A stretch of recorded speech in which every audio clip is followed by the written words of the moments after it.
নমস্কার। অনেকদিন পর আপনাদের জন্য একটি ছোট্ট উপস্থাপনা স্বামী বিবেকানন্দের উদ্দেশ্যে। কবিতার নাম স্বামী বিবেকানন্দ।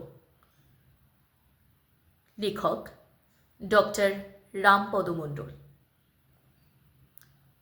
যাহার শিক্ষায় যুব সমাজ পেলেন জ্ঞানের আলো, তাহার শুভ জন্মতিথিতে বিবেক আলো চালো। জীবের সেবায় শিবের সেবা, এমন মহান বাণী মানব জগৎ মান্য দিলেন সকল গুণী জ্ঞানী। সেবার লাগি স্কুল ও কলেজ গড়েন শিল্প শিক্ষা, কর্মযোগ্যই মহান ধর্ম স্বনির্ভরে দীক্ষা। যুব সমাজ জাগলে পরে দুঃখ যাবে ঘুচে, ছেলে মেয়ের অবাধ শিক্ষার প্রসার হবে বিশ্বযুগে।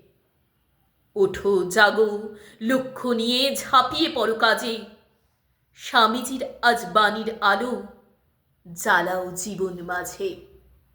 সপ্তঋষি রেখে মহান ঋষি এলি যে ধারার কায়া ধরে, ফুল দিয়ে নয় মালা দিয়ে নয়, তব পূজা হয় জীবজ্ঞানী শিব সেবা করে। নমস্কার।